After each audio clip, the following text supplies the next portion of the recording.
मेरो घर यही हो। अनि रुम चाहिँ कता हो नि? यहाँबाट सिधै जाऊ त। पूजा, रुम यही हो, तिमी रेस्ट गर्दै गर, म वासरुम गएर आउँछु है। हस्। ए नानी, को हो तिमी? म यो घरको मालकिन। मालिक नि? के भन्छौ तिमी? के भन्न खोजेको?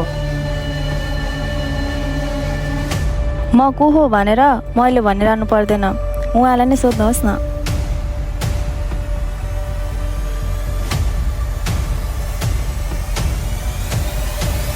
के को हल्ला भइरहेको छ यहाँ? त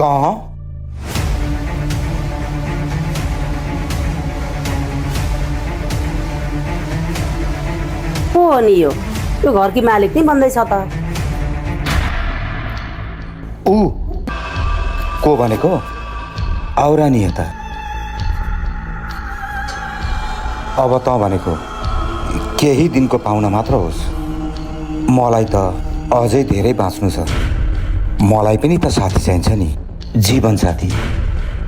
उनी त्यही हो, बुझिस् नि? कस्तो कुरा गर्नुहुन्छ हजुरले? भनिदिनुहोस् कि यो सबै झुट हो? यो फाइलमा लेखिएका कुराहरू पनि सबै झुटा हुन्। क्यान्सर पीडित तँलाई म सारा सम्पत्ति बेचेर अब म तेरो उपचार गर्न सक्दिनँ। आधा त सकिसकिस्, अब बाँकी रहेको यसको र मेरो। यसले र मैले पनि बाँच्नु परेन। फाइल त धेरै रहेछ त। भन्नुहोस् त हजुरको नाम के हो? मेरो नाम शिला पोखरेल हो।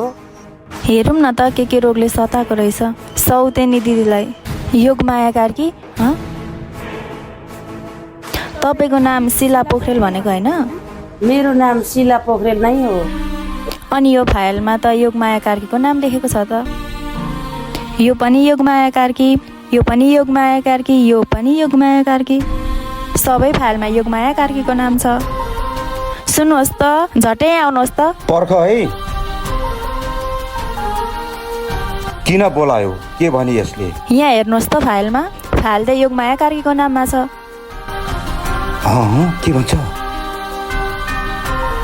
फेरि पढ त। योगमाया कार्की, उहाँको नाम शिला पोखरेल। यसको नाम त शिला पोखरेल हो। यो त गलत फाइल आयो त।